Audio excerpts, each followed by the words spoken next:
Dear students, आज हम कुछ आयनिक इक्विलिब्रियम के क्वेश्चन प्रैक्टिस कर रहे हैं।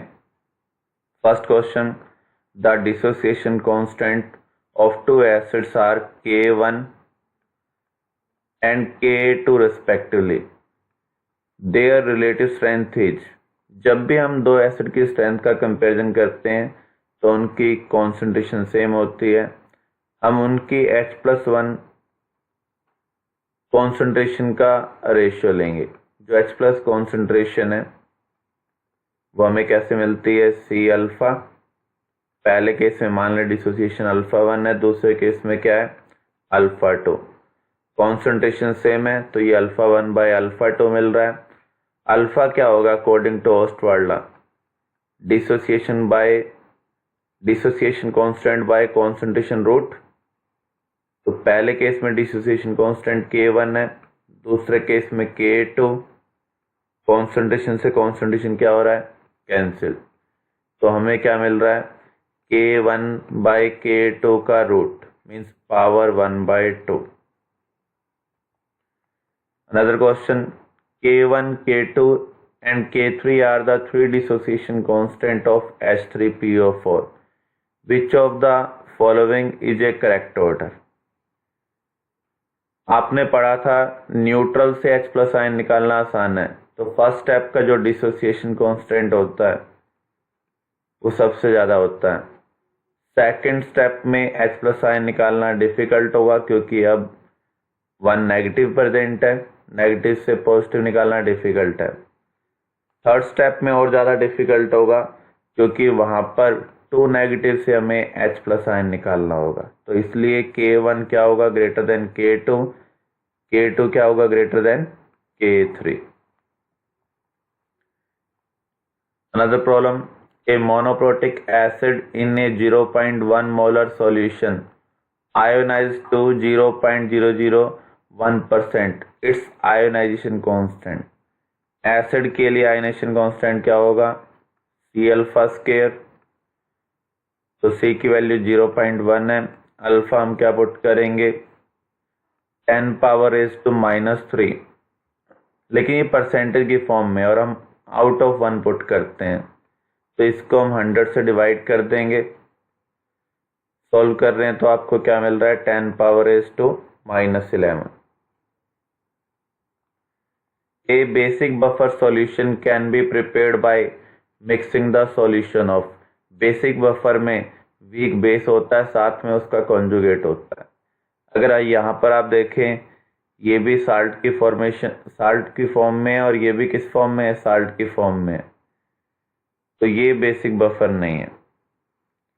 Ammonium acetate and acetic acid, ये वीक एसिड, तो ये भी बेसिक बफर नहीं है। अमोनियम हाइड्रोक्साइड वीक बेस है, अमोनियम क्लोराइड उसका कॉन्जुगेट है विद स्ट्रॉन्ग एसिड, तो ये बफर की डेफिनेशन को सेटिस्फाई कर रहा है। बेसिक बफर क्या होगा, weak base and it's conjugate with strong acid. What will be the H plus ion concentration of 0.01 molar HCN solution if it is 20% ionized? तो H प्लस आयन कॉन्सेंट्रेशन क्या होती है, C alpha. C की value कितनी है, 0.01, 20% ionise का हुआ है तो इसका मीनिंग 20/100, क्योंकि हमेशा हम अल्फा आउट ऑफ 1 पुट करते हैं। तो इसे अगर हम सॉल्व करें तो आपको क्या मिल रहा है, 2 × 10⁻⁻³ मीन्स 0.002 मोलर।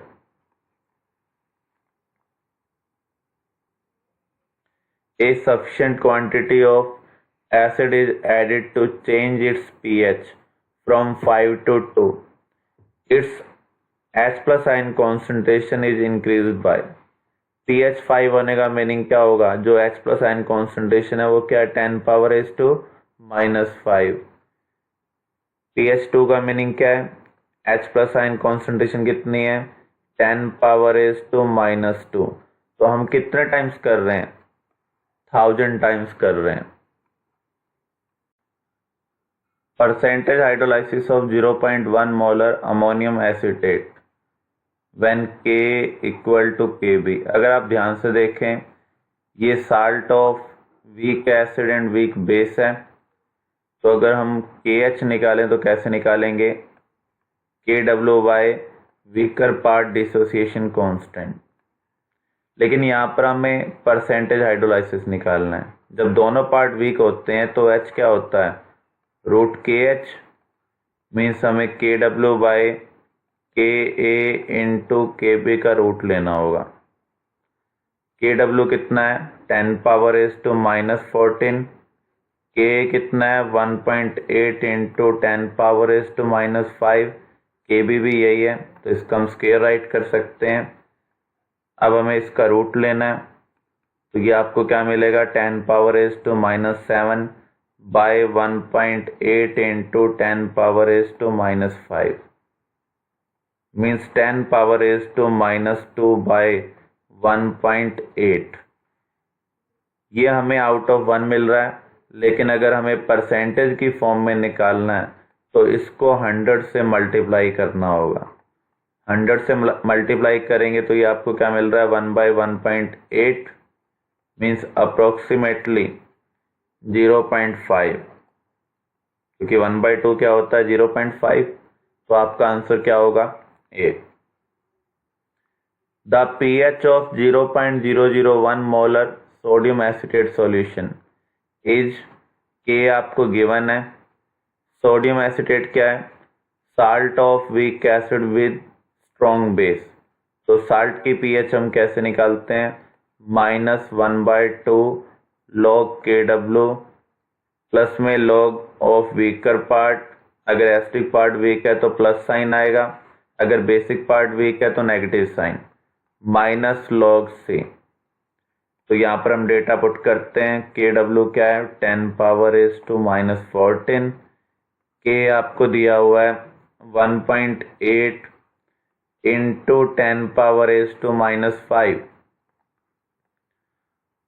C कितना दिया हुआ है, 10⁻⁻3। इसे आप सॉल्व करें, ये -14 होगा, log ऑफ दिस क्या होगा, -4.75। ये -3 नीचे आ जाएगा, प्लस log 10 क्या होता है, 1। इसे आप सॉल्व कर लें। तो जब भी आपको साल्ट सॉल्यूशन की pH निकालनी हो तो इस तरीके से आप रिलेशनशिप बना सकते हैं।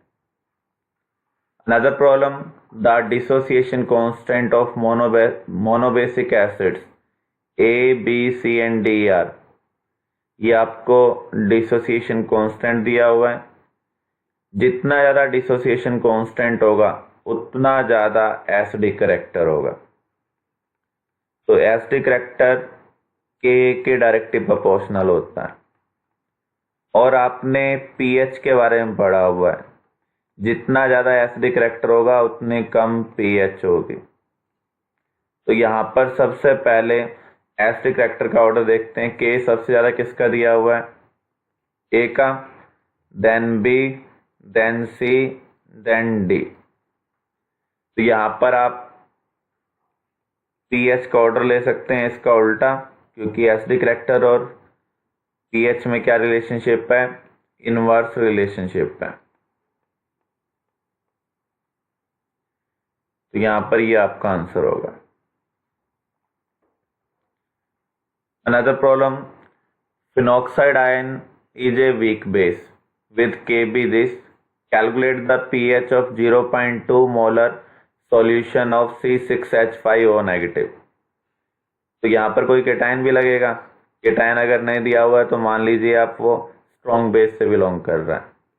तो अगर आप ध्यान से देखें, ये क्या है, salt of weak acid and strong base, इसकी pH निकालनी है।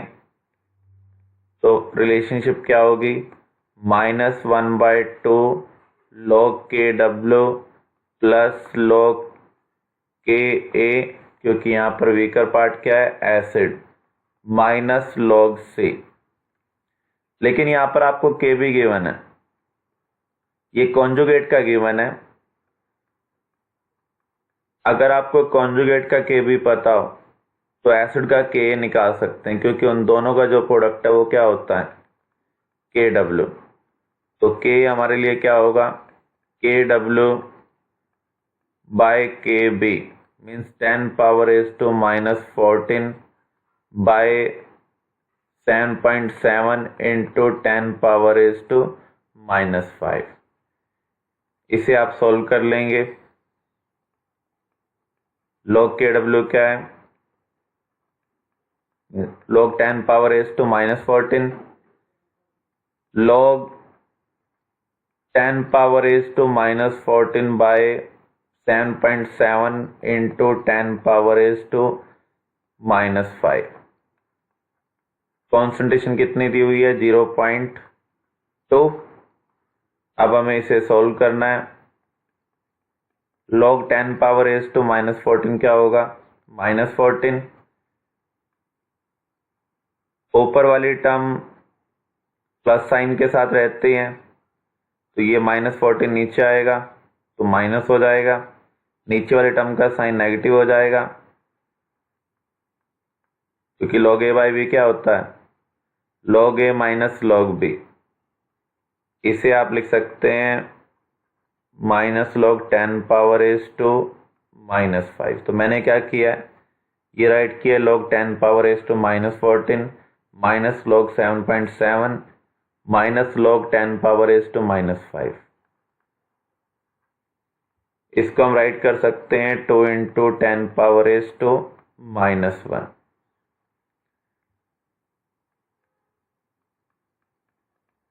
-14 log 7.7 का मीनिंग है 2⁻3। अप्रोक्सीमेटली अगर हम इसे 8 अज्यूम कर लें तो मीन्स 3 log 2। log 2 क्या होता है, 0.3। -5 नीचे आएगा तो प्लस हो जाएगा, माइनस log 2 ये 0.3 होगा।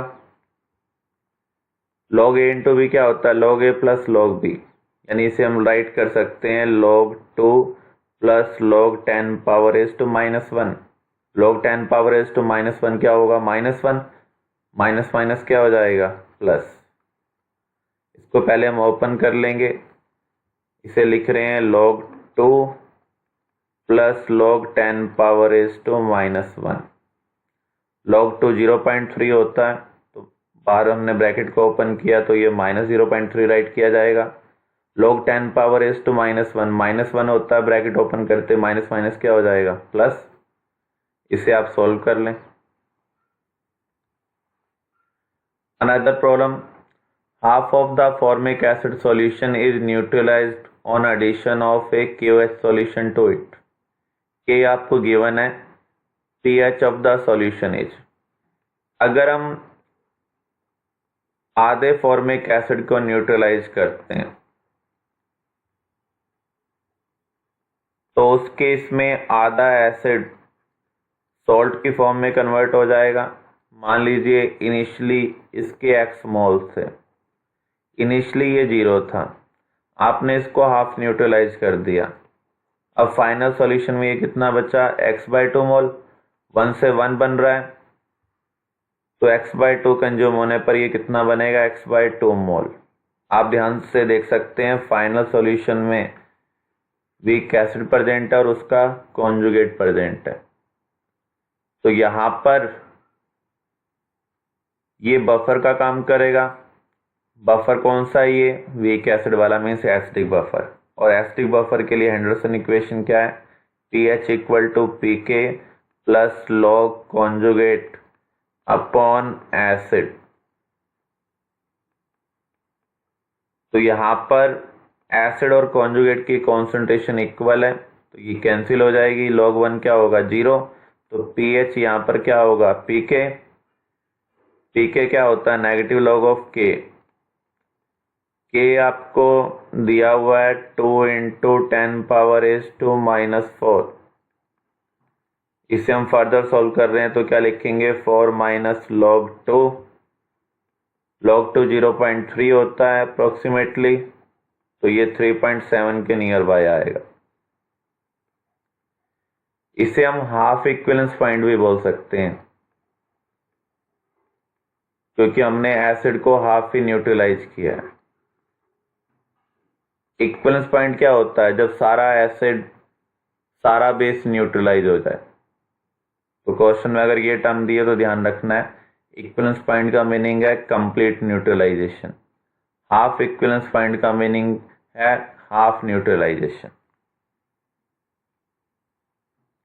Another problem, 0.1 molar acetic acid solution is titrated against 0.1 molar NaOH solution. What would be the difference in pH between 1/4 and 3/4 stage of neutralization of acid?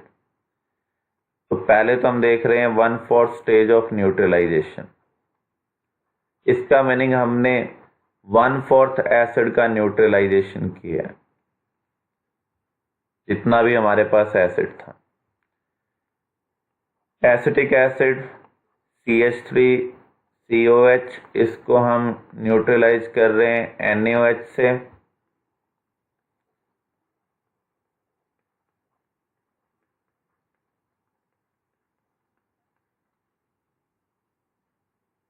Initially ये हमारे पास मान लीजिए सॉल्यूशन में x मोल था, ये 0, हमने 1/4 न्यूट्रलाइज कर दिया तो कितना बच जाएगा? 3/4। 1/4 कंज्यूम होने पर ये कितना बनेगा? 1/4, क्योंकि 1 से 1 बन रहा है। तो अब आप देख सकते हैं ये कॉन्जुगेट है और ये वीक एसिड है, तो ये भी बफर है। तो pH क्या होगा?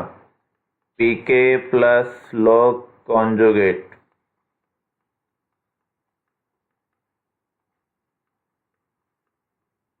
Upon weak acid.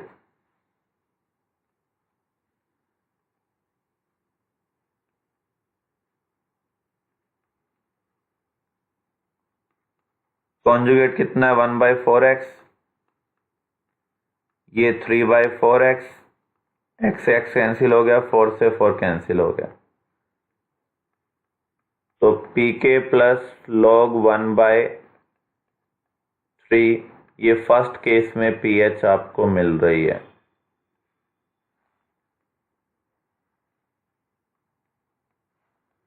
अब हम सेकंड केस को देखें, जहां पर 3/4 न्यूट्रलाइजेशन हो रहा है। इसका मीनिंग जितना भी एसिड हमारे पास था उसका 3/4 हमने न्यूट्रलाइज कर दिया है।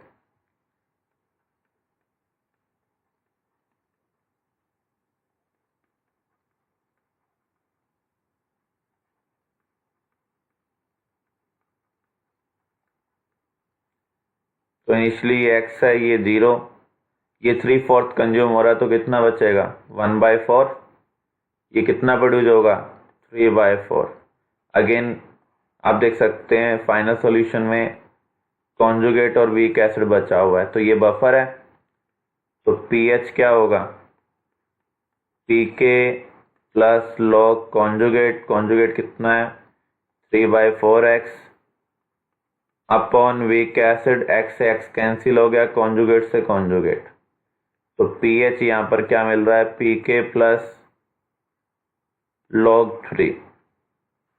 तो हमें फर्स्ट और सेकंड केस में डिफरेंस देखना है, क्या आ रहा है। दोनों का डिफरेंस निकाल रहे हैं।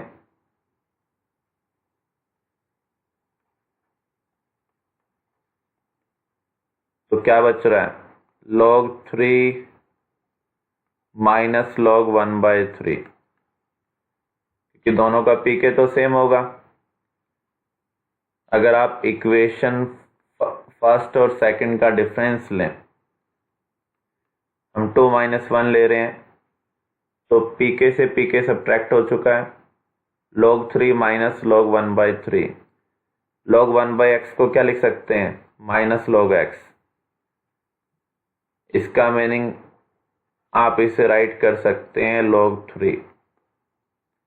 तो आपका आंसर क्या होगा? 2 log 3।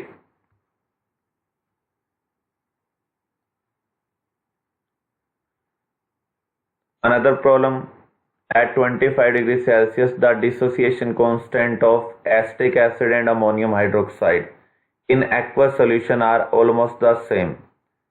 The pH of a solution of 0.01 normal acetic acid is 4 at 25 degrees Celsius. The pH of 0.01 normal ammonium hydroxide solution at the same temperature would be. तो यहाँ पर अगर आप ध्यान से देखें, हम अलग अलग सॉल्यूशन को ले रहे हैं, एसिटिक एसिड, अमोनियम हाइड्रोक्साइड, दोनों का जो डिसोसिएशन कांस्टेंट है वो सेम है, दोनों सॉल्यूशन की कॉन्सेंट्रेशन भी क्या है, सेम। आपने पढ़ा था वीक एसिड के लिए पीएच क्या होता है, half of pK minus log C, जबकि वीक बेस के लिए आपने पढ़ा था पीओएच क्या होगा, half of pK B minus log C. तो दोनों सॉल्यूशन का कॉन्सेंट्रेशन सेम है, डिसोसिएशन कांस्टेंट सेम है, तो यहाँ पर जो डिफरेंस आ रहा है, यहाँ पर जो डिफरेंस आ रहा है वो सेम होगा। तो इस सॉल्यूशन की pH 4 है, इस सॉल्यूशन का pOH क्या है, 4, क्योंकि यहाँ पर K और K भी सेम है, C की वैल्यू भी क्या है, सेम। तो यहाँ पर pH 4 आ रहा है, तो यहाँ pOH क्या होगा, 4 होगा। pOH 4 होने का मीनिंग क्या है, pH क्या होगी, 14 माइनस pOH। pOH कितना आपने फाइंड आउट किया, 4, तो pH कितनी होगी, 10। फिर से आप देख लें, वीक एसिड का जो pH का फार्मूला है और वीक बेस का जो pOH का फार्मूला है वो सेम है लगभग। K की जगह क्या आ रहा है, Kb, pH की जगह क्या आ रहा है, pOH। अगर इन दोनों सॉल्यूशन का डिसोसिएशन कांस्टेंट और कॉन्सेंट्रेशन सेम है तो इसकी जो pH होगी इसकी वही pOH होगी। pOH अगर 4 है तो pH क्या होगा, 14 माइनस pOH, जो कि आपको क्या मिल रही है, 10। Another problem, will a precipitate form if 50 cubic centimeter of 0.01 molar silver nitrate and 50 cubic centimeter of 2 into 10 power raised to minus 5 molar sodium chloride solution is mixed।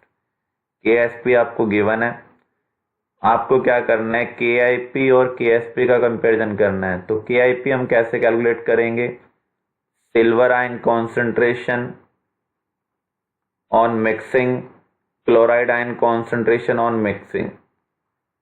आप ध्यान से देखें, इक्वल वॉल्यूम को मिक्स कर रहे हैं तो concentration क्या हो जाएगी, हाफ हो जाएगी। पहले सॉल्यूशन से आपको सिल्वर आयन कितने मिल रहे हैं, 0.01, वॉल्यूम डबल करने पर ये कॉन्सेंट्रेशन हाफ हो जाएगी। ऐसे ही चेक करें, क्लोराइड आयन सिर्फ सेकंड सॉल्यूशन से मिल रहे हैं, कितने मिल रहे हैं, 2 into 10 power raised to minus 5। लेकिन अगर आप वॉल्यूम डबल करेंगे तो उस केस में ये कॉन्सेंट्रेशन हाफ हो जाएगी। तो यहाँ पर अगर आप देखें, ये आपको क्या मिल रहा है, 1/2 into 10 power raised to minus 7 means 10/2 into 10 power raised to minus 8, 5 into 10 power raised to minus 8। इसकी वैल्यू KSP से ज़्यादा है, यहाँ 10 पावर रेज़ टू माइनस 8 है, जबकि KSP में क्या है, 10 पावर रेज़ टू माइनस 10। इसका मीनिंग यहाँ पर प्रेसिपिटेशन होगा। Is it clear? If first dissociation of XOH3 is 100%, whereas second dissociation is 50% and third dissociation is negligible, then the pH of 4 into 10 power is to minus 4 molar XOH thrice is। जो भी polyprotic acid होते हैं, polyhydroxy base होते हैं, वो step by step manner में dissociate होते हैं। तो यहां पर इसकी कॉन्सेंट्रेशन इनिशियली C है, ये 0 है। ये कह रहा है कि पहले स्टेप में ये 100% डिसोसिएट हो रहा है। इसका मीनिंग पहले स्टेप से आपको OH नेगेटिव कितने मिल रहे हैं, C मिल रहे हैं। और ये जो केटायन है ये भी C मिल रहा है। C का मीनिंग है initial concentration of hydroxide. XOH twice second step में फिर से डिसोसिएट होगा, आपको मिल रहा है XOH2 positive plus OH negative. तो यहां पर ये कह रहा है कि 50% डिसोसिएट हो रहा है। अगर ये 50% डिसोसिएट हो रहा है तो ये बच जाएगा C/2, 1 से 1 बन रहा है, तो C/2 कंज्यूम होने पर ये C/2 बनेगा, 1 से 1 बन रहा है तो C/2 प्रोड्यूस होने पर C/2 बनेगा। पहले C था, अब एक्स्ट्रा कितना बन रहा है C/2। देखो पहले स्टेप में जो OH नेगेटिव प्रोड्यूस हुए थे वो C हुए थे, या फिर आप इसे ऐसे करें, पहले स्टेप से तो C मिले, सेकंड स्टेप से क्या मिले C/2। थर्ड स्टेप में ये कह रहा है कि डिसोसिएशन नेग्लिजिबल है, इसका मीनिंग थर्ड स्टेप से हमें OH नेगेटिव आयन मिल ही नहीं रहे हैं, तो OH नेगेटिव टोटल कितने होंगे, C plus C/2 means 3C/2। C की वैल्यू कितनी है 4 × 10⁻⁻⁴, तो ये आपको मिल गया है 6 × 10⁻⁻⁴। अब हमें POH निकालना है। POH क्या होगा, negative log of this means 4 minus log 6। log 6 क्या होगा, log 2 × 3 log A × B क्या होता है log A plus log B। बाहर माइनस साइन है तो यहाँ भी माइनस आ जाएगा।